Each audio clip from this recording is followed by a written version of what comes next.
नमस्कार दोस्तों, Byju's government exam prep में आपका स्वागत है। आज की तारीख है 27 नवंबर 2020 और आज हम चर्चा करने जा रहे हैं द हिंदू अखबार में आए हुए प्रमुख आलेखों और एडिटोरियल्स पर। इसके तहत प्रारंभिक परीक्षा और मुख्य परीक्षा दोनों से संबंधित कुछ अभ्यास प्रश्नों को भी हम करेंगे। तो चलिए शुरू करते हैं। आज का जो हमारी पहली खबर है वह पेज नंबर 7 से ली गई है और इसका संबंध जीएस पेपर 2 में पॉलिटी से है। इसका जो कंटेंट है वह जीएस पेपर 3 में आंतरिक सुरक्षा से भी संबंधित किया जा सकता है और विशेषकर सोशल मीडिया के दौर में सोशल मीडिया से जनित खतरों से संबंधित जो हमारा आंतरिक सुरक्षा के तहत सोशल मीडिया से संबंधित जो टॉपिक है उसमें भी इसको जोड़ के देखा जा सकता है। तो हाल के समय में ऑनलाइन एब्यूज़ के संदर्भ में बहुत सारी बातें देखी गई हैं, जिसमें हमने ऑनलाइन किए जाने वाले जो वाक अभिव्यक्ति की स्वतंत्रता है, उस वाक अभिव्यक्ति की स्वतंत्रता के अनुपात में ही हमने वाक अभिव्यक्ति की स्वतंत्रता के साथ ऑनलाइन रूपों में हेट स्पीच और इसी प्रकार के वक्तव्यों की भी हमने वृद्धि देखी है।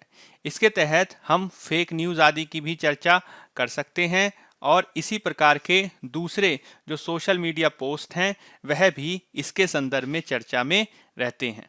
तो फेक न्यूज़, हेट स्पीच आदि पर नियंत्रण लगाया जा सके, इसके संदर्भ में अभी हाल में ही केरल सरकार द्वारा एक ऑर्डिनेंस लाया गया था। हालांकि वाक अभिव्यक्ति की स्वतंत्रता को नकारात्मक रूप में प्रभावित करने के चलते इसकी काफ़ी अधिक आलोचना की गई, जिसके बाद यह ऑर्डिनेंस सरकार द्वारा वापस ले लिया गया। अब यहीं से यह प्रश्न उठ जाता है, विद्वानों के बीच वाद विवाद का ये प्रश्न बन गया कि क्या भारत में ऑनलाइन एब्यूज़ या इस प्रकार की घटनाओं को रोके जाने के संदर्भ में जो विद्यमान कानून हैं क्या वो कम हैं, या फिर हमें इसके संदर्भ में कुछ नए कानूनों की ज़्यादा आवश्यकता है। तो आज का हमारा जो ये एडिटोरियल है उसमें इसी बात पे चर्चा की गई है कि क्या वर्तमान में विद्यमान कानून इस चीज़ के लिए पर्याप्त हैं कि वो ऑनलाइन एब्यूज़ और इसी प्रकार की फेक न्यूज़, हेट स्पीच संबंधी घटनाओं पे कार्रवाई किए जाने के संदर्भ में पर्याप्त हैं, अथवा इसके संदर्भ में हमें नए कानूनों की आवश्यकता है। तो इस पूरे मसले पर इस वाद विवाद विचार विमर्श वाले एडिटोरियल में चर्चा की गई है। तो इसको देख लेते हैं। संदर्भ मैंने आपको बताया कि केरल सरकार द्वारा सोशल मीडिया व इंटरनेट पर बदनाम करने वाली सामग्री या डिफेमेटरी कंटेंट का प्रसार किए जाने के संदर्भ में हाल में ही अध्यादेश लाया गया था। यह अध्यादेश भारी विरोध के चलते वापस ले लिया गया, लेकिन उसके साथ ही एक नवीन प्रश्न लोगों के सामने प्रस्तुत हो गया कि क्या हमारे कानूनों में कुछ कमी है कि हमें नए कानूनों की ज़रूरत पड़ी। तो इसके संदर्भ में केरल सरकार का यह तर्क रहा था कि सोशल मीडिया पर जो ऑनलाइन अपशब्द आदि कहे जाते हैं उनसे निपटने के संदर्भ में किसी भी प्रकार का स्पष्ट कानून का अभाव है और इसी से निपटने के लिए केरल सरकार ने यह अध्यादेश प्रस्तावित किया है। हालांकि इसके विपरीत बहुत सारे विद्वानों का ये तर्क है कि भारत में ऑनलाइन सोशल मीडिया एब्यूज़ जो देखा जाता है उससे निपटने के संदर्भ में पहले ही बहुत सारे कानून और कानूनी प्रावधान विद्यमान हैं, जिसमें मुख्य रूप से आईपीसी 1860 के प्रावधान और सन 2000 में बनाया गया आईटी एक्ट के प्रावधान शामिल हैं।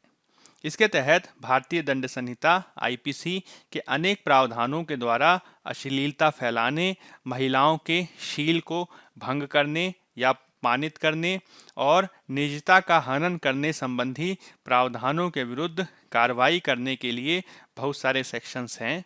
और इसके तहत यदि कोई व्यक्ति ऑनलाइन आपराधिक रूप से धमकाता है, पीछा करता है, हेट स्पीच आदि को प्रभावित करता है, तो इसके संदर्भ में भी बहुत सारे प्रावधान पहले से हैं। इसी प्रकार से आईटी एक्ट के तहत भी अश्लील भाषा के संदर्भ में दंड देने से संबंधित प्रावधानों को शामिल किया गया है। इसके तहत जो सोशल मीडिया इंटरमीडियरीज होते हैं, जैसे कि social media platform WhatsApp, Facebook आदि, उनको भी ये जिम्मेदारी सौंपी गई है आईटी एक्ट के माध्यम से कि वो कानून की उचित प्रक्रिया का पालन करते हुए ऐसे कंटेंट को अपने प्लेटफॉर्म से हटाएंगे जो इस प्रकार की गतिविधियों को बढ़ावा देता है। और इसके संदर्भ में सरकार समय समय पर आदेश, नोटिफिकेशन आदि जारी करती है और कोर्ट भी अपनी निर्णय और कार्यवाही के माध्यम से किसी सोशल मीडिया प्लेटफॉर्म को यह आदेश दे सकता है।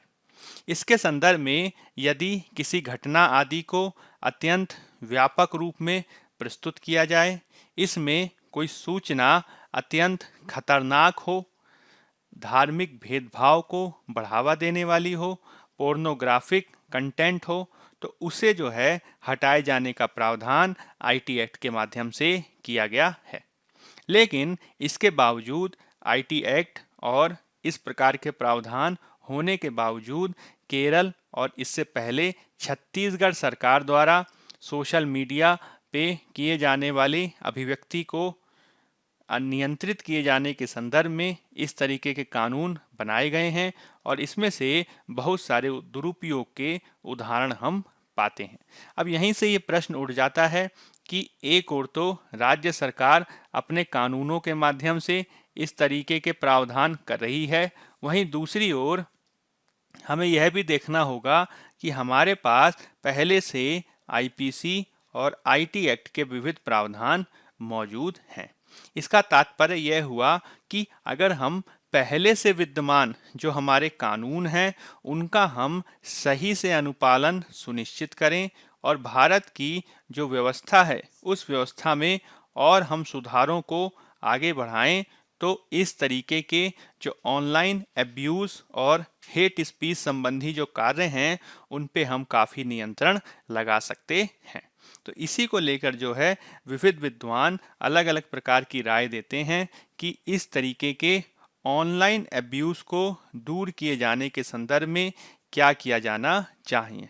तो अगर हमें इस तरीके के सोशल मीडिया के वाक अभिव्यक्ति की दुरुपयोग किए जाने के संदर्भ में अगर हमें समुचित कार्यवाही करनी है तो राज्य सरकारों द्वारा सबसे पहले ये कोशिश की जानी चाहिए कि वो ऑनलाइन दुरुपयोग को रोके जाने के संदर्भ में जो उनकी खुद की क्रिमिनल जस्टिस सिस्टम है, आपराधिक न्याय व्यवस्था है, उसमें सुधार करें।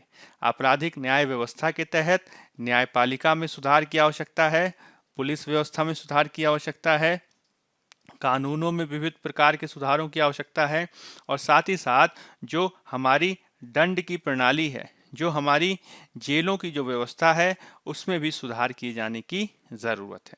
इसके तहत हमें अपने पुलिस व्यवस्था का आधुनिकीकरण करना होगा और चूंकि मामला सोशल मीडिया से संबंधित है, चूंकि मामला महिलाओं के ऑनलाइन दुरुपयोग से संबंधित है, इसके तहत जो कार्यवाही की जानी चाहिए उसमें जो इन कार्रवाइयों के विरुद्ध की जाने वाली जो आपराधिक गतिविधियां हैं उनको इस प्रकार से किया जाना चाहिए कि वो सरल ऑनलाइन हो सकें और इसमें जो पीड़िता है वह ऑनलाइन माध्यम से ही शिकायत दर्ज कर सके। विशेष रूप से जो हम हेट स्पीच की जो घटनाएं देखते हैं उसमें हमें स्पष्ट रूप से कार्य करने की ज़रूरत है और इसमें विधि आयोग ने 2017 में भी यह सुझाव रखा था कि विशेष रूप से hate speech, online hate speech को रोके जाने के संदर्भ में आईपीसी यानी हमारी भारतीय दंड संहिता 1860 में विशिष्ट प्रावधान किए जा सकते हैं, कुछ नए सेक्शंस इसमें जोड़े जा सकते हैं। तो यह किए जाने की ज़रूरत है। इसके तहत हमें कानूनों को और प्रावधानों को इस तरीके से बनाना होगा कि न्यायपालिका में अगर मामला जाता है तो न्यायपालिका उसको शून्य घोषित ना करे, जैसे कि इससे पहले बहुत सारे इस तरीके के प्रावधान देखे गए हैं। इससे पहले भी आईटी एक्ट की धारा 66A को श्रेया सिंघल वाद में सुप्रीम कोर्ट द्वारा शून्य घोषित कर दिया गया था, क्योंकि यह जो वाक अभिव्यक्ति की स्वतंत्रता है उस पर नकारात्मक प्रभाव डालता था। इसके लिए हमें जो कानूनी प्रावधान आदि सरकारों को करने चाहिए, उनके प्रावधानों को सभी से सलाह लेकर बनाने की ज़रूरत है। साथ ही साथ जो हमारे ऑनलाइन अपराध होते हैं, जो साइबर क्राइम्स होते हैं, उनको यदि हम दर्ज करने की संख्या में मात्रा को बढ़ाएंगे तो वह लोगों की नोटिस में ज़्यादा आएंगे, लोग उनके संदर्भ में अधिक जागरूकता पैदा कर पाएंगे। इसके लिए हमें जो अपराध जो रिकॉर्ड किए जाते हैं राष्ट्रीय क्राइम रिकॉर्ड ब्यूरो द्वारा, उसकी संख्या को भी बढ़ाने की ज़रूरत है, क्योंकि सन 2017 में साइबर क्राइम के मात्र 21,000 मामले ही दर्ज हुए थे और 2016 में तो मात्र 12,000 मामले ही देखे गए। जबकि अगर इसकी तुलना करें भारत से, तो भारत जैसी 130 करोड़ वाली जनसंख्या में यह जो साइबर अपराधों की जो संख्या है वह निश्चित रूप से काफ़ी कम है, जो इस बात को बताती है कि बहुत सारे जो साइबर क्राइम होते हैं वो दर्ज ही नहीं हो पाते हैं। इसके तहत हमें यह भी कोशिश करनी होगी कि जो सोशल मीडिया प्लेटफॉर्म के जो इंटरमीडिएरीज हैं, जो मध्यवर्ती हैं, जैसे कि फेसबुक, व्हाट्सएप आदि, उनकी भूमिका को भी हमें स्पष्ट रूप से स्थापित करना होगा। इसके तहत कोशिश ये करनी होगी कि जो हमारी जो इंटरनेट है वो और अधिक सुरक्षित स्थान बन सके। इसके संदर्भ में सोशल मीडिया उत्तरदायित्व, सोशल मीडिया अकाउंटेबिलिटी को बढ़ाने के लिए प्रावधान किए जाने की आवश्यकता है। इसके संदर्भ में कुछ समय पहले एक प्राइवेट बिल, निजी विधेयक भी लाया गया था। हालांकि इसके संदर्भ में अभी तक सरकार द्वारा स्पष्ट रूप से कार्य नहीं किया गया है। इसके तहत हम आईटी एक्ट के तहत प्रासंगिक सुधार और नियमों को लागू कर सकते हैं, लेकिन इन सारे प्रावधानों में हमें यह देखना होगा कि कहीं हम सरकारी नियमन के माध्यम से वाक अभिव्यक्ति की स्वतंत्रता को नकारात्मक रूप से प्रभावित ना कर दें। इसके माध्यम से कहीं हम सोशल मीडिया विनियमन के रास्ते से कहीं प्री सेंसरशिप तो लागू ना कर दें, और इस तरीके से हमें कार्य करना होगा कि व्यक्ति की वाक अभिव्यक्ति की स्वतंत्रता नकारात्मक रूप से प्रभावित ना हो। इसके तहत सरकारों द्वारा भी ये प्रयास किया जाना चाहिए कि वो कानूनों का दुरुपयोग ना करें। जैसे कि यदि किसी व्यक्ति या संस्था आदि पर अश्लीलता के आरोप के आधार पर कार्रवाई की जा रही है, तो अश्लीलता किस रूप में प्रदर्शित हो रही है, इसको स्पेसिफिकली, इसको स्पष्ट रूप से स्थापित किए जाने की ज़रूरत है। और इसके तहत जो सुनिश्चित विनियमन है, नियमन है, उनको पालन करते हुए कार्यवाही किए जाने की आवश्यकता है। इसके तहत हमें यह भी कोशिश करनी होगी कि चाहे हम हेट स्पीच को रोके जाने के संदर्भ में कानून को लाएं, चाहे हम आईपीसी के अलग अलग सेक्शंस में इसको हम समाधान करने का प्रयास करें, या फिर आगे चलकर हम आईटी एक्ट में सुधारों के माध्यम से इस प्रकार के ऑनलाइन एब्यूज़ को दूर करने का प्रयास करें। इन सभी प्रयासों में आवश्यकता इस बात की है कि जो भी बनाए कानून किए जाएं, जो भी प्रावधान किए जाएं, उसमें लगातार पब्लिक कंसल्टेशन, लगातार पब्लिक की प्रक्रिया और फीडबैक दिया जाना आवश्यक है, ताकि अगर कोई भी कमी दिखाई दे, ताकि अगर किसी भी प्रकार का नकारात्मक प्रभाव दिखाई दे तो उसमें सुधार किया जा सके। और वर्तमान में जिस प्रकार से भारत में सोशल मीडिया और ऑनलाइन कंटेंट लगातार गतिशील हो रहा है, उसकी पृष्ठभूमि में इसके हिसाब से कार्यवाही किए जाने की अधिक आवश्यकता है। तो ये कुछ ऐसी बातें हैं जो हमें इसके संदर्भ में ध्यान रखनी चाहिए। अब हम नेक्स्ट एडिटोरियल की चर्चा कर लेते हैं। हमारा ये जो एडिटोरियल है वह पेज नंबर 6 से लिया गया है और इसका संबंध जीएस पेपर 2 में पॉलिटी से है। इसको हम सामान्य अध्ययन के द्वितीय प्रश्न पत्र में ही स्वास्थ्य से संबंधित मुद्दों से भी जोड़ के देख सकते हैं। और यह जो हमारा एडिटोरियल है वो अभी हाल के ही एक फैसले से आया है, जिसमें जो पीजी की डिग्री प्राप्त किए हुए आयुर्वेदिक डॉक्टर्स हैं, उन आयुर्वेदिक डॉक्टर्स को शल्य चिकित्सा, शल्य क्रिया या सर्जरी किए जाने के योग्य माने जाने के संदर्भ में एक नोटिफिकेशन जारी किया गया है और आयुर्वेदिक पीजी आयुर्वेदिक डॉक्टरों को जो शल्य चिकित्सा सर्जरी आदि की अनुमति दिए जाने से संबंधित जो नोटिफिकेशन दिया गया है उसकी कई आधारों पर आलोचना की जा रही है। तो ये आलोचनाएं क्या हैं, इसको हम समझने की कोशिश करेंगे। संदर्भ मैंने आपको क्या बताया? संदर्भ मैंने आपको बताया कि एक संस्था है भारत सरकार की जिसका नाम है central council of Indian medicine, जो Indian medicine central council act के तहत गठित की गई एक सांविधिक संस्था है। उसके द्वारा पोस्ट ग्रेजुएट आयुर्वेदिक डॉक्टर्स को शल्य क्रिया किए जाने की अनुमति दिए जाने से संबंधित नोटिफिकेशन जारी किया गया है। तो अगर हम भारत में चिकित्सा पद्धति के बारे में बात करें तो चिकित्सा पद्धति के संदर्भ में दो मुख्य प्रकार की धाराएं हम देखते हैं। एक है हमारी आधुनिक प्रकार की चिकित्सा पद्धति जिसमें हम एलोपैथी जो है मुख्य रूप से देखते हैं। अब ये जो एलोपैथी की जो पद्धति है उसकी हम सब जगह उदाहरण पाते हैं, जिसमें हम अस्पतालों को देखते हैं और इसके तहत हम बहुत सारे MBBS डॉक्टर्स आदि को देखते हैं। दूसरी तरफ हमारे पास एक पारंपरिक चिकित्सा का भी उदाहरण व्याप्त है जिसका प्रतिनिधित्व वर्तमान में आयुष द्वारा किया जाता है। आयुष का मतलब क्या हुआ? तो आयुष का मतलब हो गया आयुर्वेद, यूनानी व योग, इसके अलावा इसमें हो गया सिद्ध और होम्योपैथी।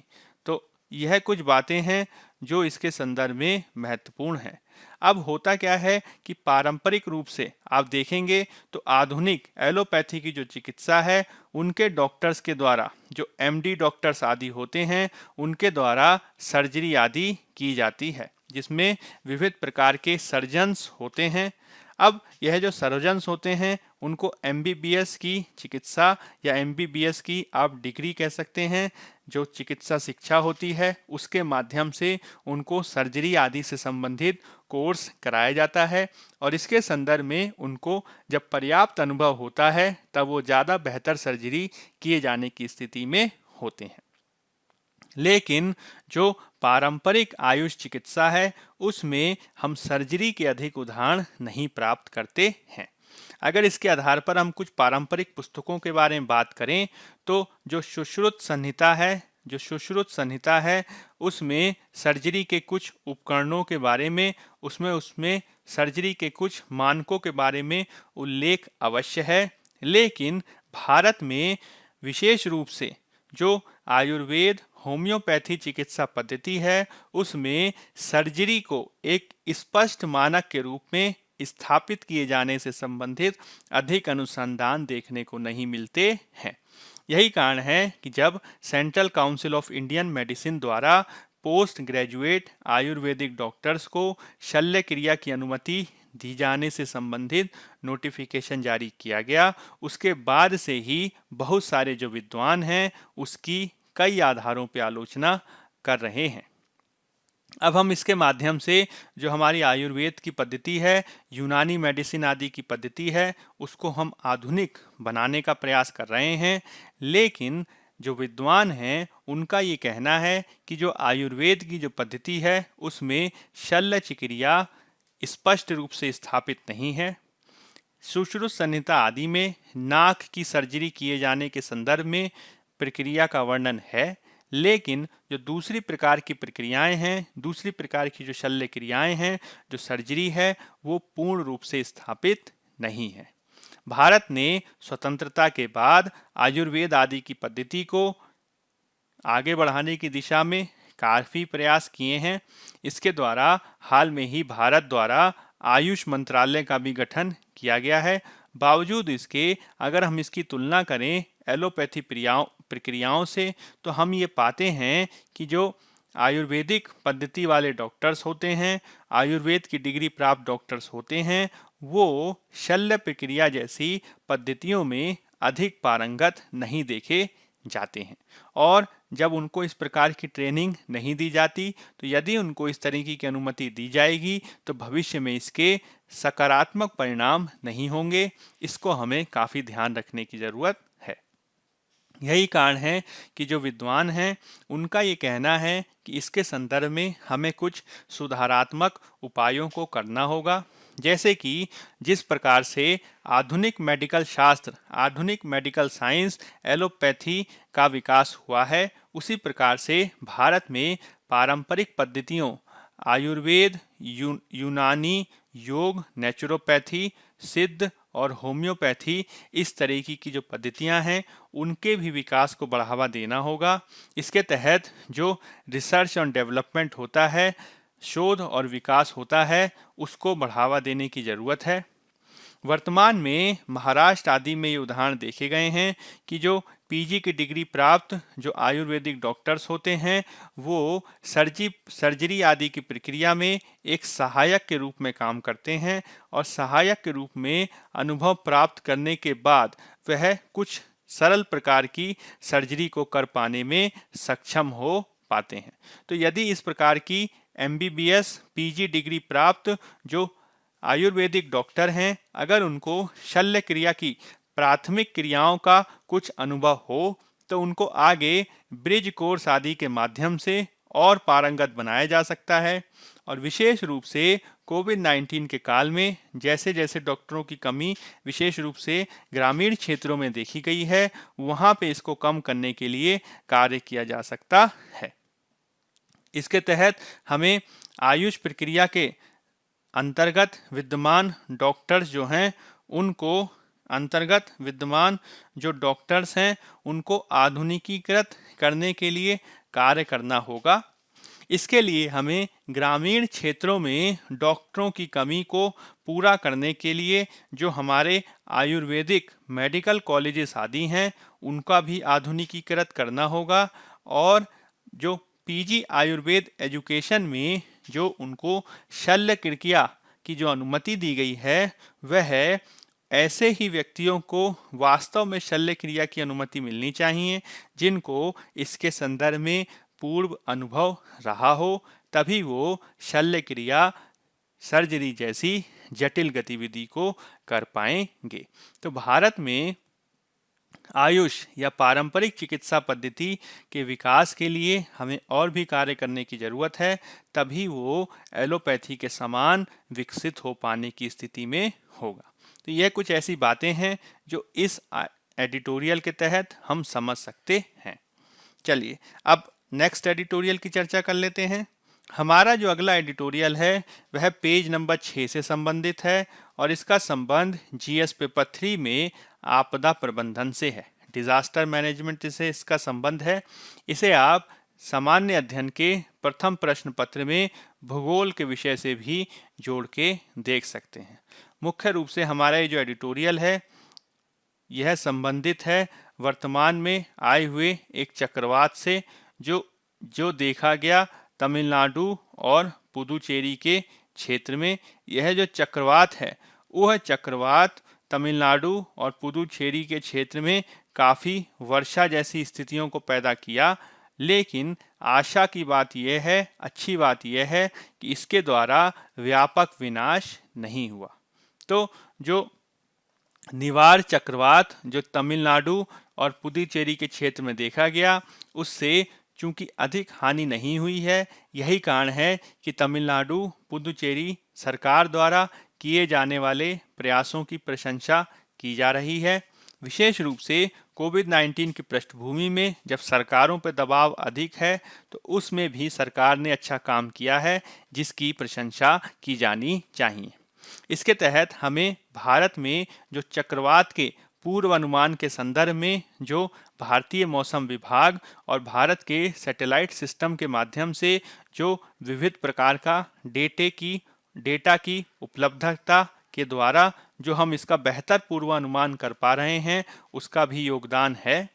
और साथ ही साथ इसमें भारत ने जो राष्ट्रीय आपदा प्रबंधन अधिनियम डिजास्टर मैनेजमेंट एक्ट के तहत एनडीएमए अथॉरिटी जो स्थापित किए है और साथ ही साथ जो नेशनल डिजास्टर रेस्पॉन्स फोर्स, जो विविध प्रकार की टीम्स की स्थापना की है, उन्होंने भी काफ़ी सकारात्मक कार्रवाई इसके संदर्भ में की, जो काफ़ी आशा की बात है। लेकिन हमें इसके संदर्भ में यह भी सीखना होगा कि जिस प्रकार से भविष्य में जो चक्रवात से होने वाली आपदाएं हैं, वो हम और बेहतर ढंग से हम उनसे निपट सकें, इसके लिए हमें शहरों में विद्यमान रही कुछ अवसंरचनाएं और व्यवस्थाओं में सुधार किए जाने की ज़रूरत है।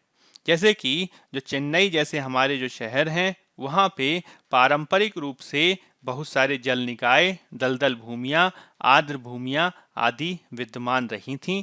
उनको जो है हमें विकसित करने की ज़रूरत है, ताकि अगर चक्रवात से जनित शहरी बाढ़ आदि की स्थिति देखी जाए तो ऐसे पारंपरिक जल निकायों द्वारा एक स्पंज के रूप में कार्य किया जा सके।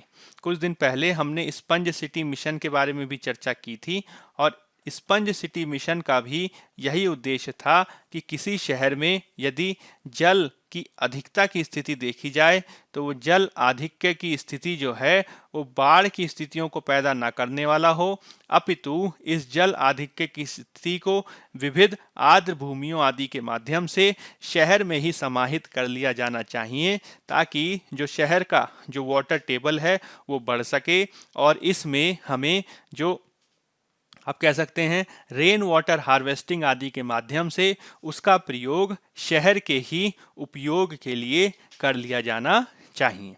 इसके लिए ज़रूरी है कि हम सिविल सोसाइटी के संगठनों के साथ जो स्थानीय शासन पद्धति है, नगर निगम आदि है, जो घरेलू लोग हैं, उनके साथ एक समन्वय के आधार पर कार्य करें, और इसके तहत जो हमारे शहरों में विद्यमान बाढ़ के मैदान हैं, जो शहरों की झीलें हैं, जो आर्द्र भूमियां आदि हैं, उनका भी हमें व्यवस्थित आधार पर मापन और डॉक्यूमेंटेशन करना होगा। इसके तहत कोशिश हमें ये करनी होगी कि जो पारंपरिक जो हमारे जल निकाय हैं, जब वो गर्मी के मौसम में उनमें पानी कम हो जाता है तो उनका स्थायी रूप से भूमि अधिग्रहण और अतिक्रमण ना किया जाए।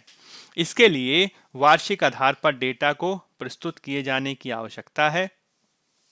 इसके संदर्भ में जो शहरों में जो भूमि जो लैंड यूज चेंजेस देखे जाते हैं, जो भूमि उपयोग परिवर्तन देखे जाते हैं, उसके संदर्भ में हमें सकारात्मक कार्यवाही करने की ज़रूरत है, और जो हमारी आर्द्र भूमि का जो प्रबंधन होता है, जो बाढ़ भूमि का जो प्रबंधन होता है, उसको भी नगर नियोजन का भाग बनाने की ज़रूरत है। और इसके लिए आवश्यक है कि सरकारें ही मिलकर काम ना करें, बल्कि समाज के अन्य लोग भी इसमें भाग लें, और इसी प्रकार से हम एक सतत शहरी नियोजन को देख सकते हैं, जहां पे शहरी बाढ़ जैसी घटनाएं दोबारा देखी नहीं जाएंगी। तो यह जो एडिटोरियल है, इसके तहत हम ये कुछ बातें समझ सकते हैं। चलिए अब नेक्स्ट एडिटोरियल देख लेते हैं। नेक्स्ट हमारा जो एडिटोरियल है वह पेज नंबर 6 से लिया गया है, और इसका संबंध जीएस पेपर 2 में स्वास्थ्य से है, हेल्थ से है। साथ ही साथ हम इसे साइंस एंड टेक्नोलॉजी के भाग से भी जोड़ के देख सकते हैं। मुख्य रूप से यह संबंधित है हाल में कोविड-19 की वैक्सीन के बनाए जाने के संदर्भ में, और उसके बाद उसका वितरण किस प्रकार से किया जाए, उस पे ये आर्टिकल केंद्रित है। हाल के समय में यह देखा गया है कि विभिन्न प्रकार के जो विकसित राष्ट्र आदि हैं, वो अपने देशों में वैक्सीन की उपलब्धता हो सके, इसके लिए अधिक प्रयास कर रहे हैं। साथ ही साथ जो वैक्सीन के निर्माण में लगी हुई जो कंपनियां आदि हैं, उनको भी यह देखा जा रहा है कि वो संकट का लाभ उठा के अधिक से अधिक धन कमा सकती हैं। तो इस तरीके की जो नकारात्मक प्रवृत्तियां हैं वह ना हो, इसके लिए इस एडिटोरियल में कुछ सुझाव प्रस्तुत किए गए हैं। तो संदर्भ मैंने आपको बताया कि हाल के समय में कोविड-19 के दौर में जो वैक्सीन राष्ट्रवाद और लाभकारिता की जो भावना है वो लगातार उभरती देखी जा रही है, जिसमें वैक्सीन राष्ट्रवाद के तहत जो बहुत सारे विकसित और विकासशील राष्ट्र हैं, उन्होंने पहले अपने देश के नागरिकों को वैक्सीन उपलब्धता के संदर्भ में बहुत सारी कंपनियों, बहुत सारी रिसर्च फर्म्स आदि के साथ प्री परचेज एग्रीमेंट कर रखा है। प्री परचेज एग्रीमेंट का मतलब क्या हुआ कि वैक्सीन बनाए जाने से पहले ही उन्होंने समझौता कर लिया कि जब वैक्सीन जैसे ही बनेगी वैसे ही हमें प्राप्त होनी चाहिए। अब इस प्रकार के जो समझौते किए गए हैं उससे ये आशंका व्यक्त की जा रही है कि जो थर्ड वर्ल्ड कंट्रीज हैं, जो अफ्रीका आदि के गरीब देश हैं, जो गरीबी में निवासित करने वाले जो देश हैं, उनके लोगों को वैक्सीन उपलब्धता में कठिनाई हो सकती है। साथ ही साथ उसमें यह भी प्रवृत्ति देखी जा रही है कि कोविड-19 का लाभ अनेक निजी कंपनियों ने उठाया है और वो वैक्सीन को भी इसका लाभ उठाने के लिए उसे अधिक दरों पर बेच सकती हैं। यह संकट के काल में लाभ लिए जाने की मानसिकता को दर्शाता है, जो बिल्कुल भी अच्छी बात नहीं है। और इसी के संदर्भ में सरकारों को कार्यवाही किए जाने की जरूरत है। अब ये प्रश्न उठता है कि जो कार्यवाही का जो तरीका हो वो क्या होना चाहिए। तो इसके लिए हमें अंतर्राष्ट्रीय स्तर पर वैक्सीन समतामूलक विकास को बढ़ावा दे सके, समतामूलक रूप में समानता के आधार पर सबको मिल सके, इसके लिए कार्यवाही किए जाने की जरूरत है। इसके तहत अंतर्राष्ट्रीय स्तर पर डब्ल्यूएचओ के तत्वाधान में कार्य किया जा सकता है और डब्ल्यूएचओ के तत्वाधान में ही जो कोवैक्स की पार्टनरशिप की गई और इसके माध्यम से जो वैक्सीन के निर्माण को लेकर, वैक्सीन के विकास को लेकर जो प्रयास किए गए हैं उसको डब्ल्यूएचओ के तत्वाधान में किए जाने की आवश्यकता है। साथ ही साथ कोविड-19 काल के पहले दुनिया भर के देशों में वैक्सीन की उपलब्धता के संदर्भ में जो अंतर्राष्ट्रीय प्रयास हुए थे, जैसे कि Gavi alliance, global alliance for vaccine initiative, यह जो पहले हैं, जो कोविड-19 प्रारंभ होने से पहले पोलियो का टीका और दूसरी बीमारियों को टीका का उपलब्ध कराने के लिए गरीब देशों में कार्य करने वाली एक पहल थी। उस पहल को अब कोविड-19 के टीकों की सर्व उपलब्धता के लिए भी प्रयोग किया जा सकता है। साथ ही साथ इसमें ये कोशिश करनी होगी कि कोविड-19 बीमारी से संबंधित जो विविध दवाइयां हैं, जो विविध तकनीकी सामान हैं, उनको पब्लिक गुड के रूप में घोषित किए जाने की ज़रूरत है। पब्लिक गुड के तहत सरकारें चाहें तो इन्हें मिनिमल रेट पर या फिर आप कह सकते हैं लागत दर पर परचेज कर सकती हैं और यदि कोई व्यक्ति इनकी जमाखोरी करता है, यदि कोई संस्था इससे अनुचित लाभ उठाने के प्रयास करती है तो उसके खिलाफ विधिक कार्यवाही की जा सकती है। इसके तहत जो कोविड-19 बीमारी से जुड़े जो विविध घटक हैं, जैसे कि मास्क, सैनिटाइजर, दवाइयाँ, वैक्सीन, पीपीई किट, वेंटिलेटर्स आदि, उनको न्यूनतम दरों में उपलब्ध कराया जा सके, इसके लिए हमें काम करना होगा। साथ ही साथ WTO विश्व व्यापार संगठन के अंतर्गत जो विविध प्रकार के समझौते किए गए हैं, जैसे कि ट्रिप्स एग्रीमेंट। ट्रिप्स एग्रीमेंट का फुल फॉर्म है trade related aspects of intellectual property rights agreement. Trips agreement के तहत जो बौद्धिक संपदा अधिकार हैं, जैसे कि पेटेंट आदि, बौद्धिक संपदा अधिकारों के संरक्षण के लिए अंतर्राष्ट्रीय स्तर पर समझौता किया गया है। हालांकि जनहित में इसमें कुछ प्रावधानों को भी शामिल किया गया है। इसके तहत एक प्रावधान है जिसे कहा जाता है कंपल्सरी लाइसेंसिंग। क्या कहते हैं? Compulsory licensing. यह जो कंपल्सरी लाइसेंसिंग का प्रावधान है वो इस बात को बताता है कि अगर सरकारें चाहें तो लोगों के हित में, सार्वजनिक हित में जो पेटेंट की गई दवाएं होती हैं, जो पेटेंट होने के चलते काफ़ी महंगी बाजार में बेची जाती हैं, उसको सार्वजनिक हित में वह कंपल्सरी लाइसेंसिंग प्रक्रिया के तहत उसका निर्माण सरकारी कंपनियों द्वारा करवाया जा सकता है और उसको कम दरों पे जनता को उपलब्ध करवाया जा सकता है। इसके माध्यम से भारत ने इसका प्रयोग 2012 में एक एंटी कैंसर ड्रग के उत्पादन के लिए किया था, जो जर्मनी की कंपनी बेयर द्वारा बनाई गई थी। यह जो एंटी ड्रग कंपनी थी। ये जो एंटी ड्रग था उसका नाम रखा गया नेक्सावर। नेक्सावर ड्रग को सार्वजनिक रूप से उपलब्ध कराया गया। हालांकि जो इसका जो पेटेंटेड उत्पाद था, जो जर्मनी के बेयर कंपनी के द्वारा निर्मित था, वो काफ़ी महंगा होता था। लेकिन कैंसर की इलाज के लिए इस दवा को सरकारी कंपनी द्वारा बनवाकर काफ़ी सस्ती दर पर मार्केट में उपलब्ध कराया गया और इसको करने के लिए सरकार ने कंपलसरी लाइसेंसिंग प्रक्रिया का सहारा लिया। तो कोविड-19 वैक्सीन और उससे जुड़ी तकनीकों आदि के संदर्भ में भी इस तरीके की कार्यवाही की जा सकती है। इसके तहत विशेष रूप से अफ्रीकी देशों और जो अल्प विकसित देश हैं उनके साथ मिलकर हमें कार्रवाई करनी होगी और इसके लिए हमें वैश्विक आधार पे, वैश्विक लेवल पे हमें सहमति को बढ़ाना होगा, ताकि जो वैक्सीन राष्ट्रवाद के जो खतरे हैं, जो अति लाभकारिता के जो खतरे हैं, उनसे हम बच सकें। तो वैक्सीन सबको उपलब्ध हो, सबको कम दरों पे उपलब्ध हो, इसके लिए लोगों को ज़्यादा मेहनत ना करनी पड़े, इसके लिए हमें इसके नकारात्मक पक्षों से बचने की आवश्यकता है। चलिए अब नेक्स्ट एडिटोरियल देख लेते हैं। नेक्स्ट हमारा जो एडिटोरियल है वह पेज नंबर 6 से लिया गया है और इसका संबंध भी जीएस पेपर 2 में पॉलिटी से है। यह जो हमारा एडिटोरियल है इसको हम सामान्य अध्ययन के प्रथम प्रश्न पत्र में सामाजिक मुद्दों से, सोशल इश्यूज से भी जोड़कर देख सकते हैं।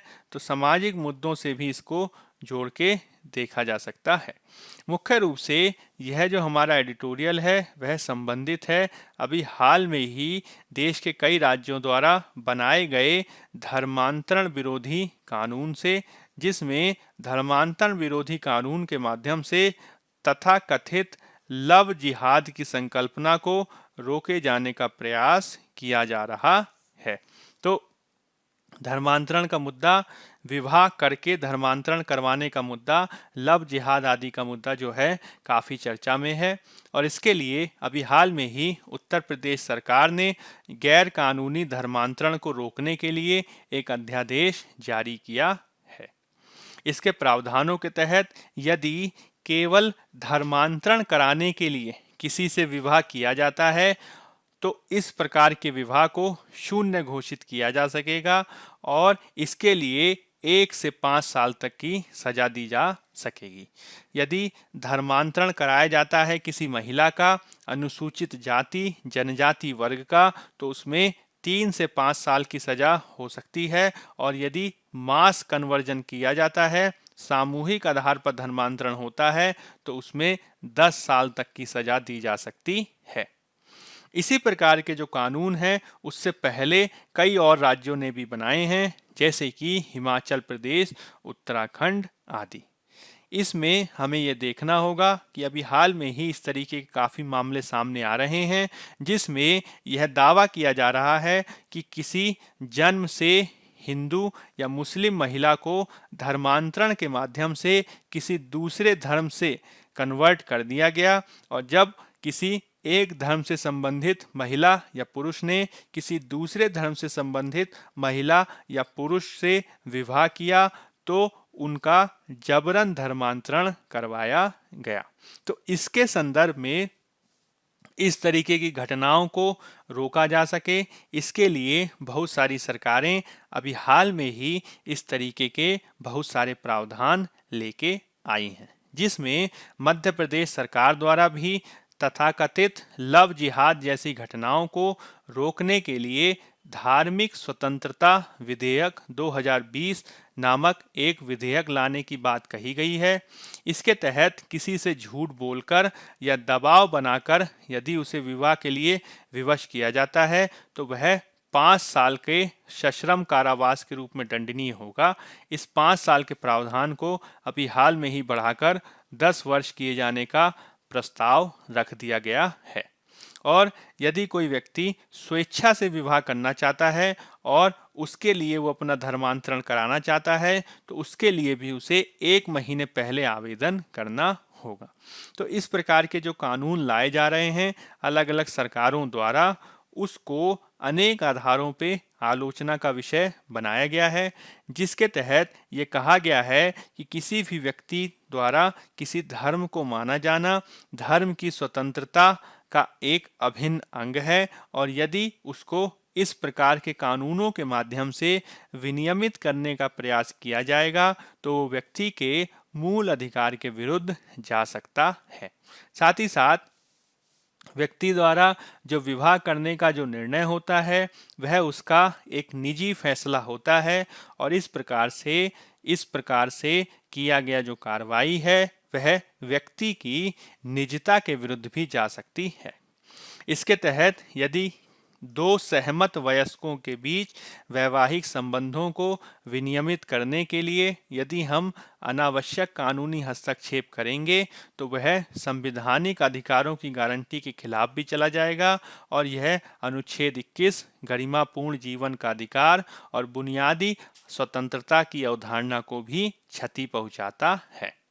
इसके तहत कई विद्वानों द्वारा यह भी कहा जा रहा है कि वर्तमान में यदि कोई व्यक्ति बहुविवाह करता है, बहुपत्नी प्रथा को अपनाता है, अपहरण या बल प्रयोग आदि के माध्यम से जबरन जो है विवाह करना चाहता है तो इसको पहले से ही अपराध माना गया है और ऐसे अपराधों को आईपीसी और दूसरे कानूनों की धाराओं के माध्यम से पहले ही निपटा जा सकता है। तो इस तरीके के कानून को मुख्य रूप से धार्मिक आधार पर लाए जाने की आवश्यकता नहीं है और इसका असामाजिक तत्व लोगों का शोषण करने या अराजकता फैलाने के लिए भी दुरुपयोग कर सकते हैं। तो कोशिश हमें ये करनी होगी कि वर्तमान में जो धर्म और जाति के नाम पे जो भेदभाव किया जा रहा है, लोगों की निजता और व्यक्तिगत स्वतंत्रता, विवाह का अधिकार, धर्म का चुनाव या दूसरे संबंधित मामलों के संदर्भ में जो इस प्रकार के हस्तक्षेप देखे जा रहे हैं जिसमें लोगों को केवल और केवल धर्म के आधार पर टारगेट किए जाने के बहुत सारे उदाहरण देखे गए हैं, उसके संदर्भ में हमें लोगों में व्यापक जागरूकता लाने की आवश्यकता है, जिसमें विवाह अधिनियम से जुड़े कानूनों में भी हमें अपेक्षित बदलाव करना होगा। इसके तहत यदि दो वयस्क व्यक्ति आपस में विवाह करना चाहते हैं तो इसके लिए वे विशेष विवाह अधिनियम के प्रावधान का भी प्रयोग कर सकते हैं और इसके लिए किसी भी प्रकार के धर्मांतरण की आवश्यकता नहीं है। इसके लिए हमें यह कोशिश करनी होगी कि कानूनी और धार्मिक रीति रिवाजों के दुरुपयोग के माध्यम से अगर लोगों का शोषण किया जाता है तो इसको रोका जाए और इसके संदर्भ में युवाओं आदि को भी जागरूक बनाना होगा। इसके लिए कई लोगों का यह भी कहना है कि अलग अलग धर्मों में चूंकि विवाह संबंधी कानूनों के प्रावधान अलग अलग हैं, इसलिए विवाह संबंधी प्रावधानों में एक समानता लाने के लिए समान नागरिक संहिता को भी अपनाया जा सकता है। इसके तहत कई विद्वानों का यह तर्क है कि विवाह को केवल और केवल धार्मिक एंगल और लोक व्यवस्था के दृष्टिकोण से नहीं देखा जाना चाहिए, अपितु इसके संदर्भ में व्यापक कार्रवाई की जरूरत है। इसके तहत हमें इस तरीके से कार्रवाई करनी होगी कि इससे सांप्रदायिक भावनाओं को भड़काया ना जाए और इसमें की जाने वाली कोई भी कार्रवाई भली प्रकार से विचारित करके ही होनी चाहिए। तो यह जो मुद्दा है काफ़ी संवेदनशील मामला है और इसके संदर्भ में सरकारों आदि को काफ़ी संवेदनशील रवैया अपनाते हुए कार्यवाही किए जाने की ज़रूरत है। तो यह कुछ ऐसी बातें हैं जो हमें इस संदर्भ में समझने की आवश्यकता है। चलिए अब कुछ प्रीलिम्स प्रैक्टिस क्वेश्चन देख लेते हैं। अमेरिकी सामान्यीकृत प्रणाली वरीयता generalise system of preference GSP के संबंध में निम्नलिखित कथनों पर विचार करें। यह विकासशील दुनिया में आर्थिक विकास को बढ़ावा देने के लिए बनाया गया कार्यक्रम है। जीएसपी नामित लाभार्थी देशों के सामानों को शुल्क मुक्त उपचार प्रदान करती है। इस कार्यक्रम को विकासशील देशों में आर्थिक विकास को बढ़ावा देने के लिए 1974 के व्यापार अधिनियम द्वारा अधिकृत किया गया था और 1 जनवरी 1976 को लागू किया गया था। उपरोक्त कथनों में से कौन सा से सही है? केवल 1 और 2, केवल 2 और 3, केवल 1 और 3 कि 1, 2 और 3? तो अमेरिकी सामान्य वर्गीकृत प्रणाली में यह तीनों की तीनों जो कथन हैं वो सही हैं, तो हमारा उत्तर हो जाएगा डी। हाल के समय में जो जनरलाइज सिस्टम ऑफ प्रेफरेंस है वह फिर से चर्चा में तब आ गया जब भारत को अमेरिका ने इस व्यवस्था से बाहर कर दिया और इससे भारत अमेरिकी व्यापार संबंध प्रभावित हुए हैं। तो यह जो है आज हमारे न्यूज़पेपर में आया भी है, इसको समझने की जरूरत है। अगला क्वेश्चन देख लेते हैं। पंचेश्वर बहुउद्देशीय परियोजना के संदर्भ में निम्नलिखित कथनों में से कौन सा से कथन गलत है? पंचेश्वर परियोजना महाकाली नदी पर प्रस्तावित है, पहला कथन है। दूसरा है यह पहली बार महाकाली संधि के भाग के रूप में प्रस्तावित की गई थी, परिकल्पित की गई थी, जिस पर भारत और नेपाल ने 1996 में हस्ताक्षर किए थे। हमें गलत कथन याद रखना है, देखिएगा, याद रखिएगा, गलत कथन देखना है। विकल्प क्या है? केवल 1, केवल 2, दोनों की उपरोक्त में से कोई नहीं। तो पंचेश्वर बहुउद्देशीय नदी परियोजना जो है उसके संदर्भ में दोनों जो कथन हैं वो सही हैं, और चूंकि दोनों कथन सही हैं तो उत्तर हो जाएगा हमारा डी, उपरोक्त में से कोई नहीं। क्यों? क्योंकि क्वेश्चन में पूछा गया है गलत है, और चूंकि दोनों कथन सही हैं तो उत्तर हो जाएगा डी, उपरोक्त में से कोई नहीं। तो भारत और नेपाल के मध्य ये सहयोग का एक महत्वपूर्ण उदाहरण है, जिसमें पंचेश्वर बहुउद्देशीय नदी परियोजना बनाई जाने वाली है महाकाली नदी पर, जिसे भारत में शारदा नदी के नाम से जाना जाता है। इसके माध्यम से शारदा नदी के जल का हम सिंचाई कार्यों के लिए उपयोग कर पाएंगे। साथ ही साथ जो शारदा नदी आदि के माध्यम से जो भारत में बाढ़ आदि की स्थिति देखी जाती है उस पर भी नियंत्रण कर पाने में हम सक्षम होंगे। और इसके संदर्भ में अभी हाल में ही नेपाल के साथ एक समझौता किए जाने की बात कही गई है। ठीक है, नेक्स्ट क्वेश्चन देख लेते हैं। निम्नलिखित में से कौन payment corporation, national payment corporation of India, national payment corporation of India NPCI का के उत्पाद हैं? रुपे कार्ड, भारत बिल भुगतान प्रणाली, राष्ट्रीय इलेक्ट्रॉनिक टोल संग्रह। विकल्प है केवल 1, केवल 1 और 3, केवल 2 और 3 कि 1, 2 और 3। तो national payment corporation of India के तीनों ये उत्पाद हैं, तो उत्तर हो जाएगा हमारा डी, 1, 2 और 3। तो भारत में इलेक्ट्रॉनिक भुगतान प्रणाली को बढ़ावा देने के लिए इलेक्ट्रॉनिक प्रणाली के साथ ही भारत में जो मुद्रा के, या आप कह सकते हैं वित्तीय व्यवस्था के स्वदेशीकरण के लिए भी यह कंपनी काम कर रही है, जिसमें रुपे कार्ड एक महत्वपूर्ण उत्पाद है। इसके तहत भारत बिल पेमेंट सिस्टम जो यूपीआई जो व्यवस्था है वो भी एनपीसीआई द्वारा किया गया है। तो इसका उत्तर हो जाएगा हमारा डी, 1, 2 और 3। तो आज ये इससे संबंधित खबर आई है, जिसमें national payment corporation of India द्वारा मार्केट से 81 करोड़ रुपए उठाए गए हैं ताकि इसका और विविधीकरण किया जा सके। नेक्स्ट क्वेश्चन देख लेते हैं। भारत के संविधान के निर्माताओं का मन मस्तिष्क निम्नलिखित में से किसमें परिलक्षित होता है? प्रस्तावना, मौलिक अधिकार, राज्य नीति के निदेशक तत्व की मौलिक कर्तव्य। तो यह जो उत्तर है इसमें जो मन मस्तिष्क है वह परिलक्षित होता है प्रस्तावना से, जिसे आंसर हो जाएगा हमारा ए, प्रियम्बल भी कहते हैं। तो यह जो है हाल में तब चर्चा में रहा क्योंकि कल जो था 26 नवंबर वह संविधान दिवस के रूप में मनाया जाता है और भारतीय संविधान अपनाया गया था 26 नवंबर 1949 को, और इसके तहत जो इसके कुछ प्रावधान हैं उसी दिन लागू हो गए थे और इसको पूर्ण रूप से भारत में लागू किया गया था 26 जनवरी 1950 को। तो भारतीय संविधान बनकर अंतिम रूप से बनकर तैयार हुआ था 26 नवंबर 1949 को। इसी के चलते 26 नवंबर 1949 संविधान दिवस के रूप में मनाया जाता है। अब एक लास्ट ईयर का क्वेश्चन देख लेते हैं। सियाचिन हिमनद कहाँ स्थित है? अक्साई चीन के पूर्व में, लेह के पूर्व में, गिलगित के उत्तर में कि नुब्रा घाटी के उत्तर में? तो ज्योग्राफी से संबंधित एक क्वेश्चन है, कुछ मैप्स के माध्यम से हम इसे समझने का प्रयास करते हैं। तो ये आप देख सकते हैं, यह है हमारा सियाचिन ग्लेशियर। तो अगर हम देखें तो देखिए यह है लेह, यह है हमारा अक्साई चिन। तो अगर हम एक मैप बनाएं नॉर्थ, साउथ, ईस्ट और वेस्ट, तो सियाचिन ग्लेशियर अक्साई चिन के पश्चिम में होगा, तो पूरब में तो होगा नहीं, तो इसका मतलब ये गलत हो गया।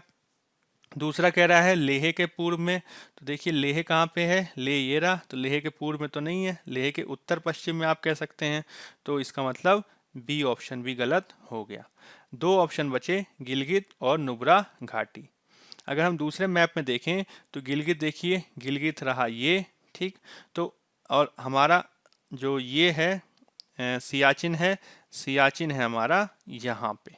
तो सियाचिन के, गिलगित के आप कह सकते हैं अगर एक मैप बनाएं तो नॉर्थ, ईस्ट, साउथ और वेस्ट, तो गिलगित के तो वो साउथ ईस्ट में आप कह सकते हैं, तो गिलगित के उत्तर में तो आंसर नहीं होगा।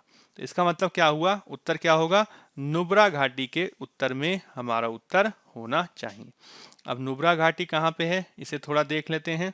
तो देखिए यह है हमारा जम्मू कश्मीर। इस जम्मू कश्मीर में यहाँ पे देखिए एक दर्रा है खारदुंगला, यह है हमारा नुब्रा घाटी, जहाँ पे नुब्रा नाम की नदी बहती है, नुब्रा नाम की नदी बहती है, और इसके उत्तर में है सियाचिन ग्लेशियर। तो नुब्रा घाटी के उत्तर में अवस्थित है सियाचिन ग्लेशियर। यहाँ पे भी देख सकते हैं, देखिए यह रहा लेह, यहाँ पे है ये नुब्रा घाटी, और इस नुब्रा घाटी के उत्तर में है हमारा ये सियाचिन ग्लेशियर। तो सियाचिन ग्लेशियर कहाँ पे है, तो नुब्रा घाटी के उत्तर में ये विद्यमान है। और दूसरे क्षेत्र दे सकते हैं, ये रहा हमारा गिलगित, ठीक है, ये हमारा है जम्मू कश्मीर, जो जिला कारगिल है, ये एलओसी है, और इसी प्रकार से यह अक्साई चीन क्षेत्र है जिस पे चीन द्वारा अपना नियंत्रण बनाए रखा गया है अनियंत्रित रूप से, ठीक है। तो ये हमारा उत्तर हो जाएगा डी। तो अब कुछ मेंस प्रैक्टिस क्वेश्चन देख लेते हैं। आयुष डॉक्टरों को सर्जरी करने की अनुमति देने के सरकार के फैसले ने आधुनिक चिकित्सकों को स्वास्थ्य सेवा के भविष्य के बारे में गहरी चिंता में डाल दिया है। क्या उनकी चिंता जायज है, विभिन्न तर्कों से पुष्ट करें। 250 शब्द 15 अंक। दूसरा क्वेश्चन देख लेते हैं।